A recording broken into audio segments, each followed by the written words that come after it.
Well, hi, thanks for joining me here in my shop, and I'm going to continue on. I'm going to replace a couple more capacitors in here. Wasn't really my intention, but on second thought, just looking at them a little closer. This yellow guy, and I think his brother here, the blue one in the background, they gotta go, I think. Now these are very small value capacitors. This one is a 0.0005 microfarads. And this is working voltage 600, test voltage 1800 volts. Well, I don't plan to test these at 1800 volts, that's for sure. So let me get it out of there.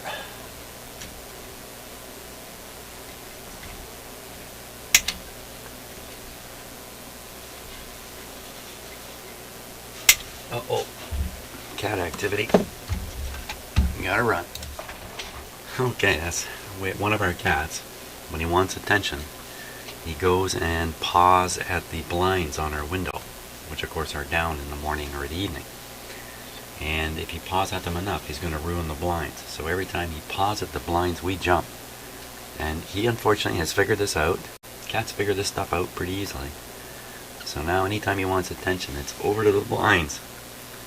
And frankly, he'd be pawing the blinds, looking at us over his shoulder while he's doing it. So, you know, what can you do? They are cats. So, anyway, he's outside now. Two of them went outside. And, okay, so here's the 2 points where I want to connect this. Good thing I didn't forget what I was doing. Just clean up the wire a little bit here.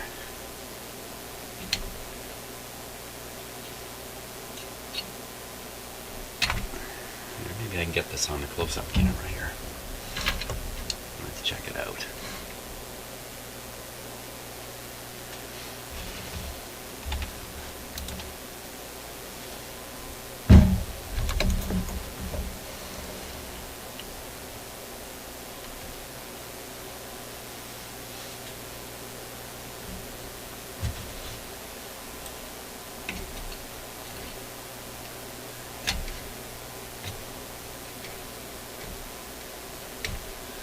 So our weather here has changed. You know, you've probably been hearing in the news lately about Buffalo and its gigantic snowfall. And Buffalo is, as the crow flies, is about, I would guess, 75, 80 kilometers from here, straight across Lake Ontario. But the weather difference between Buffalo and everywhere else, everywhere else on the planet, is dramatic. Buffalo is in an unusual location. It's right at the end of Lake Erie. And you've got, I don't know, 100 kilometers of lake. And you're sitting at the end of it. And they get lots of what's called lake effect snow. Always have. But here, where I am, even though I'm 1 kilometer from the shoreline of Lake Ontario, lake effect snow is very unusual. The prevailing winds are blowing the other way. So normally I'm not, we're not getting, in fact, I'm close enough to Lake Ontario. Lake Ontario is a very large lake, has a lot of water in it. It doesn't change temperature that much. And so it has a moderating effect on my situation here. And sometimes I'm sitting in rain, and just say 3 kilometers north of here, further away from the lake, it's snowing.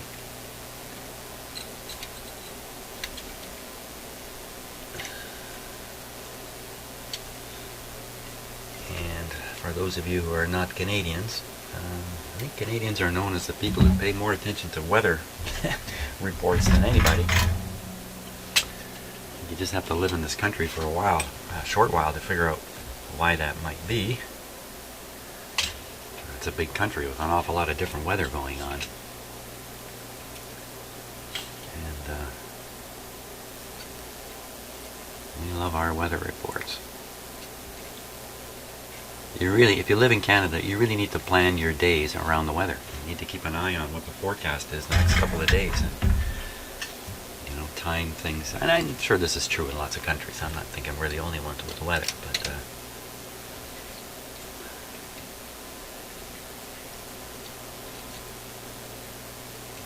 but I think many countries are so small geographically that there is one weather for the whole country.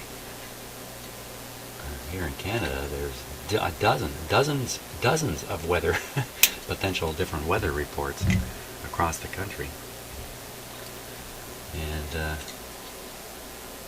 And we're always kind of interested in what's going on in the other guy's backyard. So even though I live in Ontario, kind of central Canada, I'd like to hear what's going on the East Coast, the West Coast, and the like. Even if all it is that I can gloat in better weather or feel sorry for myself because I'm in poorer weather. So today it's 6 or 7 degrees outside, degrees Celsius, and what little snow we had on the ground is disappearing, or has disappeared already because of rainfall. And this is much more typical weather in November for this area. Rain and temperatures just above freezing. You know what? Maybe I shouldn't have soldered that in so quick, because I'm going to do the capacitor behind it now. Maybe I wasn't thinking hard enough. I do like to do these one at a time, because I'm just that much less likely to make a mistake.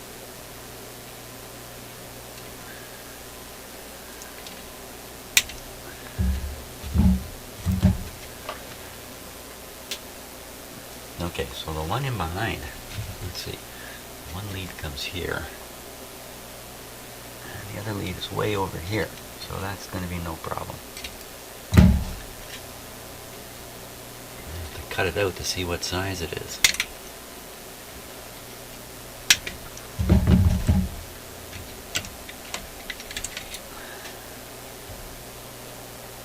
.01.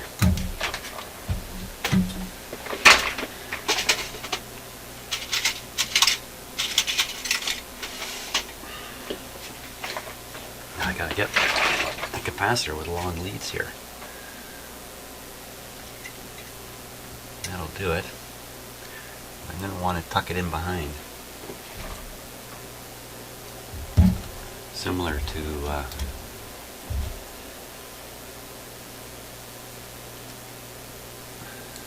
to where it was.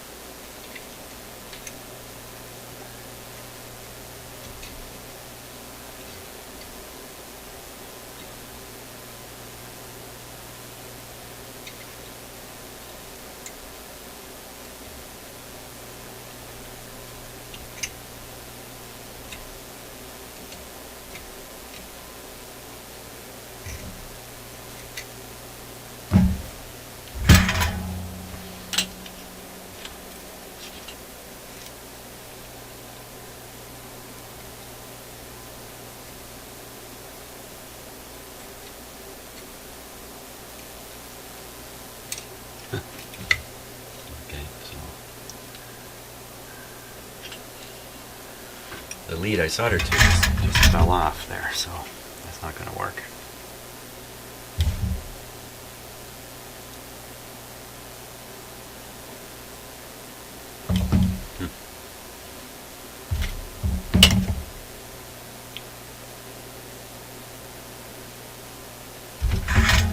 I don't have enough hands here.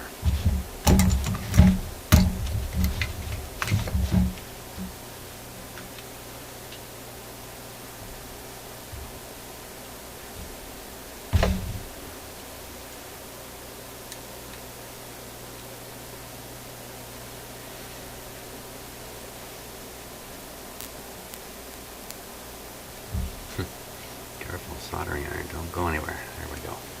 Ooh. Yikes. Yeah, it's not something I normally do. Put the soldering iron up on top of something like that. Okay.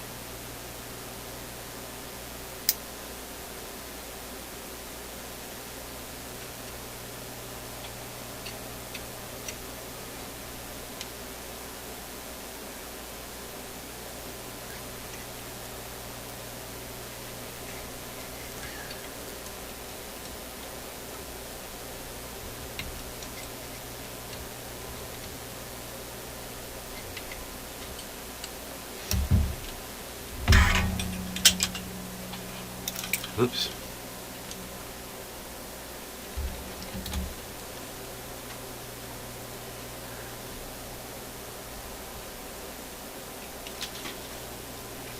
My cameras were sagging.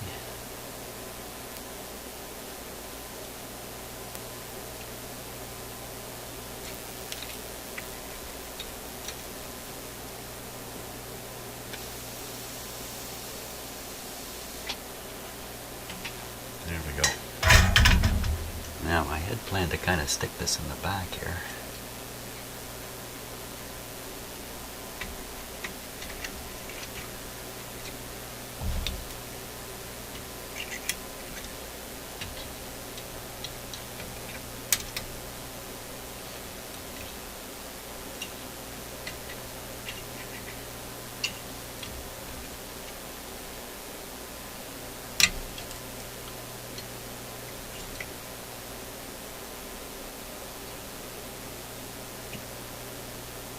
Very awkward for me to see what I'm doing here. You got a ringside seat, but I don't.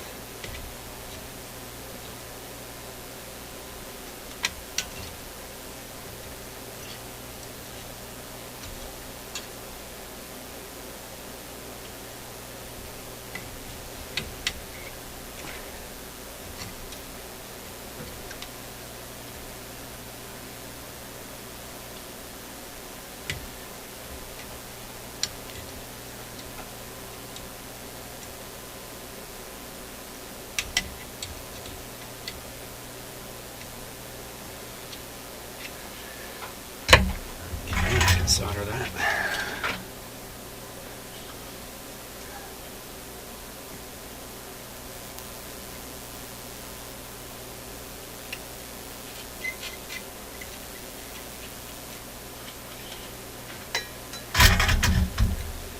Okay, so that takes care of two more capacitors. I think unless there's a strong indication, we're not going to change out any more.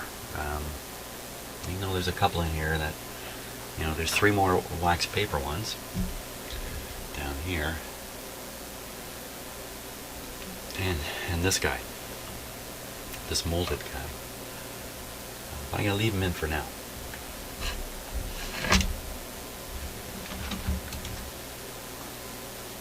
I think we will head towards an alignment at this point.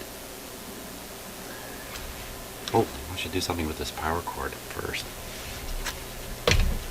Yeah, just to neaten this up. Now this wire is actually pretty good here. It's this huge thing here I don't like. Let's get rid of the huge thing.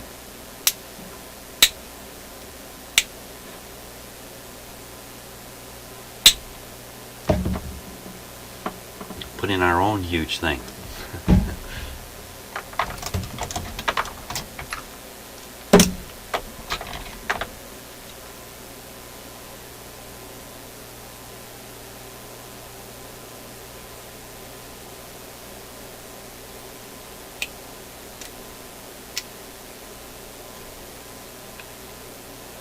Yeah, these wires are quite flexible. Probably they were selected specifically for flexibility, since it's the power cord. And it turns out this many years later, yeah, they got it right. Whatever material they've used here, some kind of rubber, no doubt. Well, I shouldn't say that, but probably some kind of rubber. has stood up quite nicely. I see something else I should check right away, and that's under here. This has not been done right. So we'll redo this. It's not bad what's been done, but it's not quite right. There is a way to put these on. These are old-fashioned.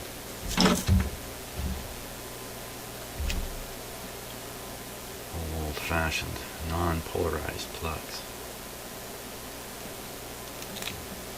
Oh, I could hear strands ripping off there when I did that. A few strands won't matter.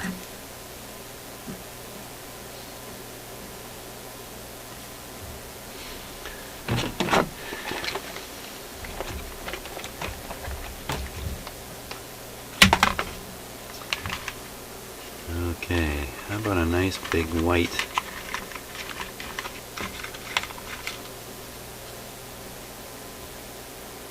one here. Somebody told me that shrink sleeve generally shrinks 50%, so it shrinks to half its size.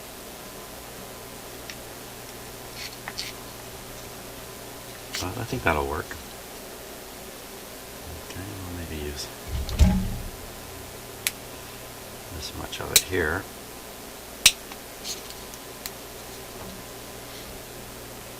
And then over the individual joints,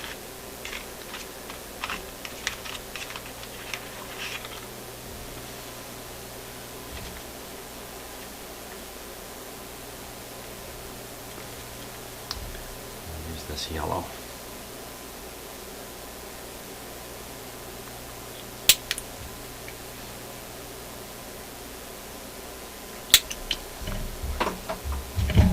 Okay, let's hope I didn't cut these too small, because that's my normal practice, is I can make everything too small. Slide that way up the wire. Slide the two yellow pieces up this wire.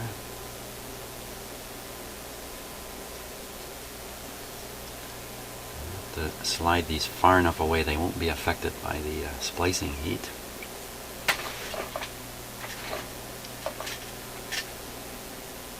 Let's see if we tin everything up. Should we tin it up? You know, if you tin it up, you get a fatter joint when you're done. Fatter splice.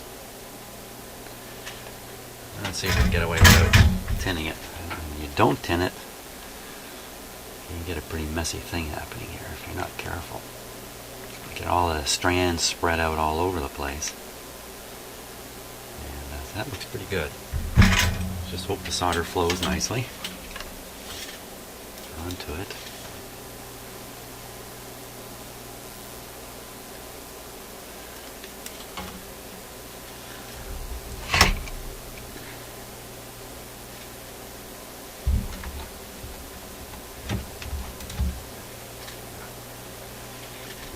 Just see if we can level that out a little bit.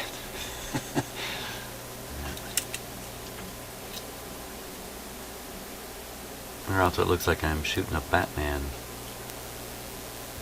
scene. For those of you who are my age, you might know what I'm talking about. There we go. Hopefully that won't transmit enough heat up to the shrink sleeve here. No, it looks fine.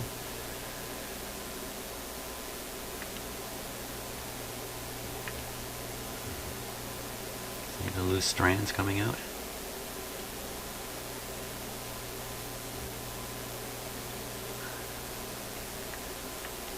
If you tin it, you won't have that problem, but the joint will be bigger. Be thicker. Let's see if I can get those strands into the solder here. Doesn't really matter.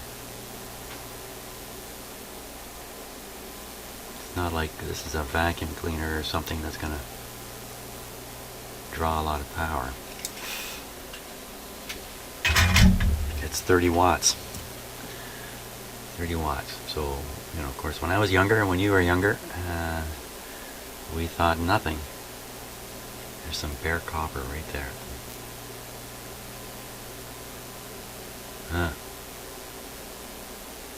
What's happening there?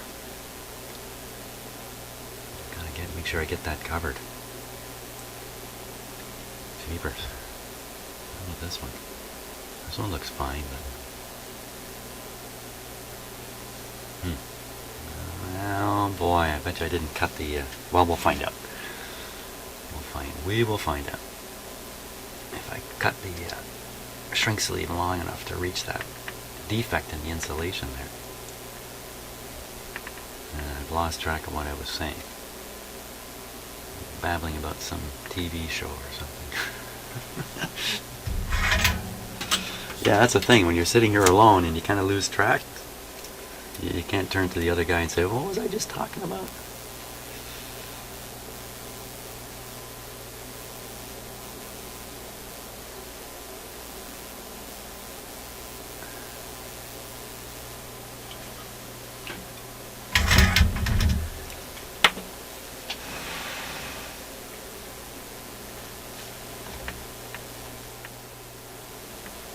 No, see, this doesn't reach that area. That's terrible. You have to make sure the white one does. Okay, let's get my blower out here.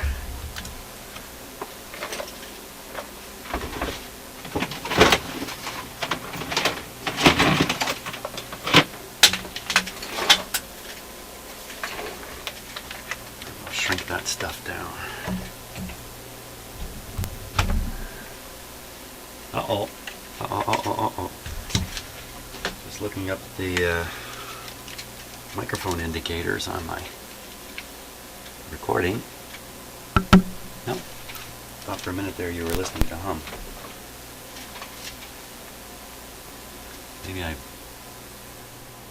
Maybe I bumped that with my knee. I don't know. Anyway, you may not even know what I'm talking about, so I'll stop talking about it. Here we go. So I'm going to blast away on this. I think I'm just going to guard the radio a bit. Here we go.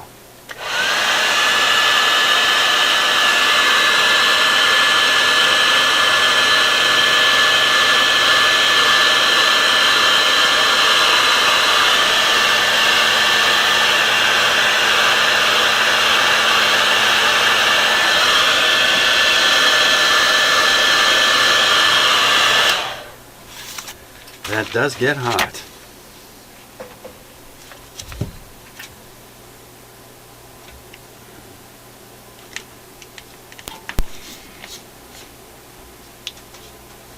Yeah, that goes right over that other defect. Very good. Cook away.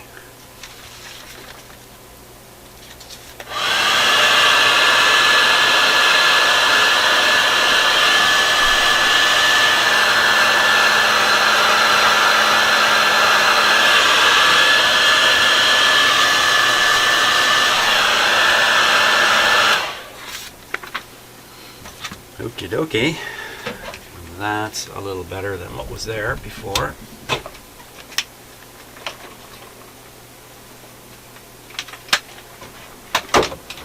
And now, just because I'm curious enough to waste time doing this, let's cut this open and see what was done before. Because when I feel this, I don't think there's any solder in there. I'm just a little curious about what was done before.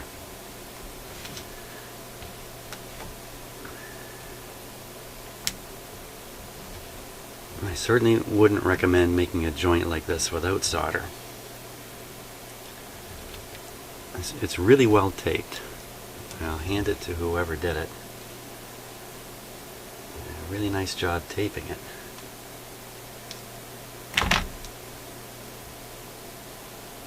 You can see they did individual splice taping and then covered it, kind of jacketing it.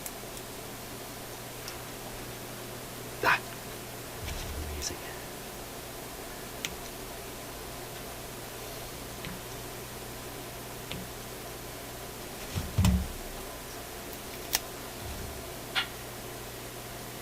Yeah, I don't feel any solder. Now, how do you get this off?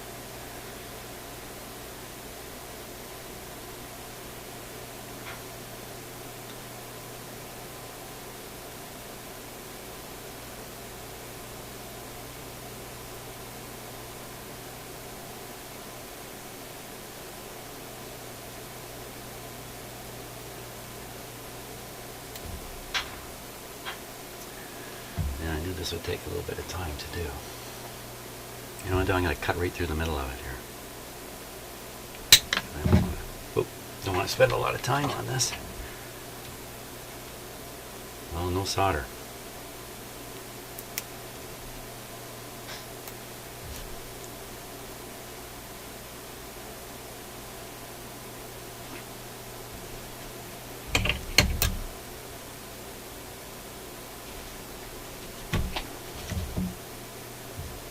No solder. So that's not a good thing to do. That is not a good thing to do, although whoever did this one did a fairly good job. But unless I've cut it, this bare copper, you need like a lot if you're going to try to do something without solder. I would not recommend it at all. Cords tend to get yanked and twisted and slammed between things, and bad things happen to cords and wires. And solder is your friend in that case. Oh yeah, so what's wrong with this thing? Again, whoever did it did a reasonable job of it.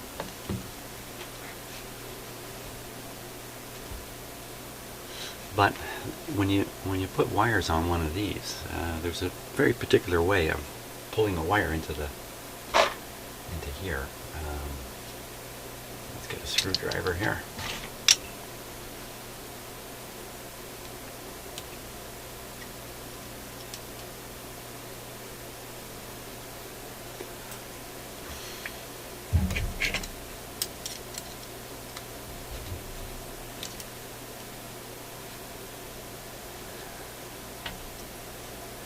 These guys, now see, this is supposed to come around the pin on the outside here. Loosen off the other one too.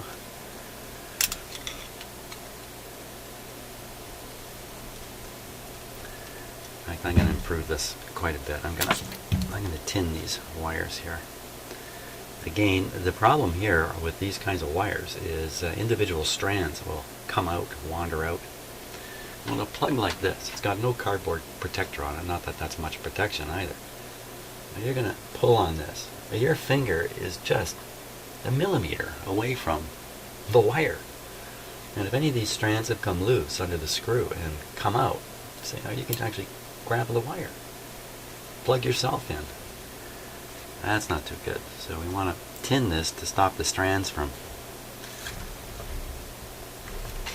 being out there.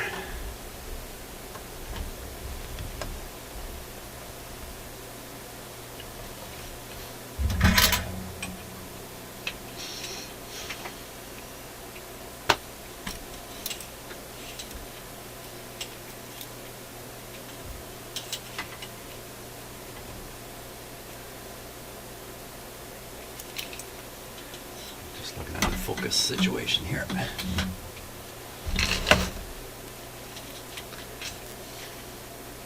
I keep my cameras off autofocus. I find the autofocus, they tend to hunt a lot in a situation like this, as you occasionally move things in front of the camera just briefly, and it'll go off trying to focus on it, and then try to focus back on the real scene after whatever it is you move, like your arm or something like that. And this autofocus thing is very annoying. Some cameras are better at it than others, but I find that I keep it off, and that means I have to be a little careful about the distance between the camera and the work, since the focus is set. Okay, having said all that,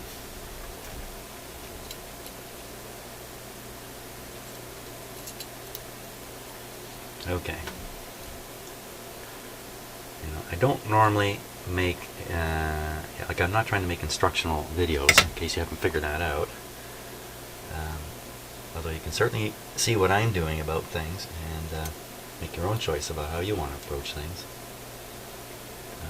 This power cord situation is simple enough. I think I can actually risk claiming to know what I'm doing. After you can put a knot in here to further strain relieve it. How do we do that? I'm trying to show you the right way to do it. I better do it the right way myself. That's probably the main reason why I don't do teaching videos. I don't like to do things the right way necessarily. There's something wrong with what I'm doing here. I don't think that worked worth a hoot. Hooty tooty.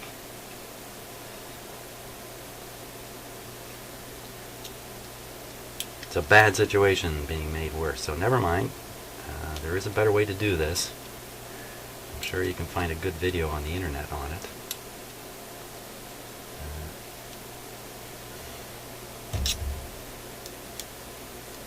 Mine being not a good video.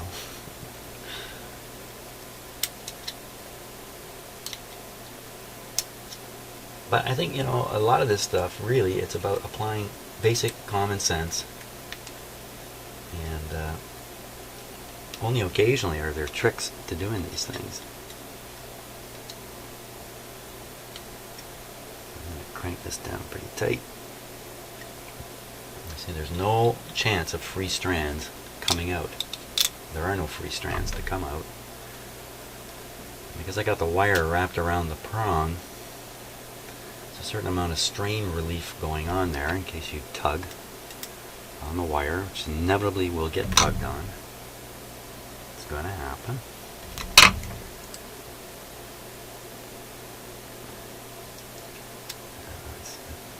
Copper is a little bit long here, the exposed copper part. You don't want the insulation to go under the screw. That's not good. And I see I didn't get solder right to the end of the wire and it's fraying out, but I think it's okay.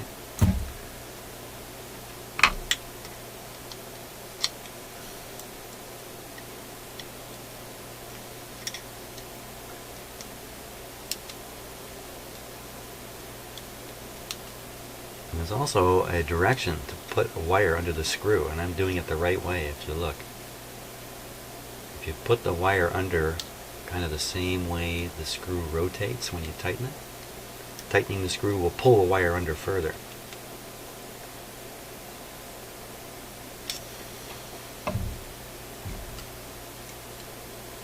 You know what? This hasn't come out so well after all that. The wires are above the surface of the plug a little bit.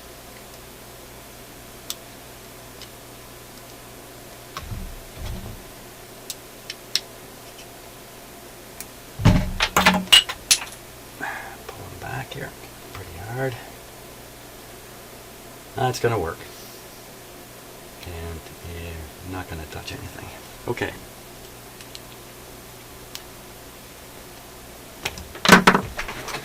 There we are. I think we're ready now to do an alignment and a test here.